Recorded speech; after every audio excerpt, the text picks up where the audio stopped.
बिस्मिल्लाहिर्रहमानिर्रहीम। हदीस नबवी सल्लल्लाहु अलैहि वसल्लम।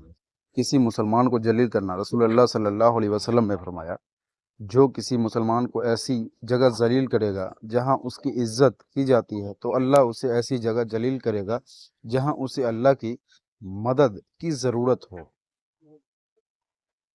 एक बार फिर से पढ़ेंगे। हदीस नबवी सल्लल्लाहु अलैहि वसल्लम। किसी मुसलमान को जलील करना। रसूलुल्लाह सल्लल्लाहु अलैहि वसल्लम ने फरमाया, जो किसी मुसलमान को ऐसी जगह जलील करेगा जहां उसकी इज्जत की जाती है तो अल्लाह उसे ऐसी जगह जलील करेगा जहां उसे अल्लाह की मदद की ज़रूरत हो। बिस्मिल्लाहिर्रहमानिर्रहीम। सदका कब्र की गर्मी को दूर करता है। रसूलुल्लाह सल्लल्लाहु अलैहि वसल्लम ने फरमाया, बेशक किसी शख्स का सदका उसकी कब्र से गर्मी को दूर कर देता है और क़यामत के दिन अपने सदके से के साये में होगा। सदका कब्र की गर्मी को दूर करता है। रसूलुल्लाह सल्लल्लाहु अलैहि वसल्लम ने फरमाया, बेशक किसी शख्स का सदका उसकी कब्र से गर्मी को दूर कर देता है और क़यामत के दिन अपने सदके से के साये में होगा। बिस्मिल्लाहिर्रहमानिर्रहीम। पर्दा रहने दे। रसूलुल्लाह सल्लल्लाहु अलैहि वसल्लम ने फरमाया, मेरी तमाम उम्मत को गुनाहों पर मुआफ़ी मिलेगी सिवाय उन लोगों के जो ऐलान करने वाले हैं। ऐलान में ये है कि बंदा रात को एक काम करे फिर सुबह हो तो अल्लाह ने उस पर उसका पर्दा रखा हुआ और वो खुद कहे, ए फला, मैंने पिछली रात ऐसा ऐसा काम किया, हालांकि उसने रात गुजार दी।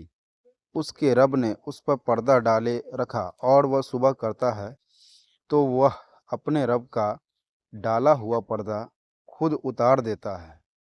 सही बुखारी की हदीस है। सही मुस्लिम। बिस्मिल्लाहिर्रहमानिर्रहीम। उस औरत की तो नमाज ही कबूल नहीं। रसूलुल्लाह सल्लल्लाहु अलैहि वसल्लम ने फरमाया, जो औरत मस्जिद के लिए खुशबू लगाकर आए उसकी नमाज कबूल नहीं हता कि वापस जा उस एहतमाम से गुस्ल करके जैसे वो जनाबत से करती है। उस औरत की तो नमाज ही कबूल नहीं। रसूलुल्लाह सल्लल्लाहु अलैहि वसल्लम ने फरमाया, जो औरत मस्जिद के लिए खुशबू लगाकर आए उसकी नमाज कबूल नहीं हताया कि वापस जा उस एहतमाम से गुस्ल करके जैसे कि वो जनाबत से करती है। बिस्मिल्लाहिर्रहमानिर्रहीम। नमाज फ़ज्र और असर की फ़जीलत। रसूलुल्लाह सल्लल्लाहु अलैहि वसल्लम ने फरमाया कि रात और दिन में फ़रिश्तों की ड्यूटियाँ बदलती रहती है और फ़ज्र और असर की नमाज़ों में ड्यूटी पर आने वाले और खस्त पाने वालों का इज्तिमा होता है। फिर तुम्हारे पास रहने वाले फ़रिश्ते जब ऊपर चढ़ते हैं तो अल्लाह ताला पूछता है, हालांकि वह उनसे बहुत ज़्यादा अपने बंदों के मुतालिक जानता है, कि मेरे बंदे को तुमने किस हाल में छोड़ा। वह जवाब देते हैं कि हमने जब उन्हें छोड़ा तो वह फ़ज्र की नमाज़ पढ़ रहे थे और जब उनके पास गए तब भी वो असर की नमाज़ पढ़ रहे थे। सही बुखारी की हदीस है।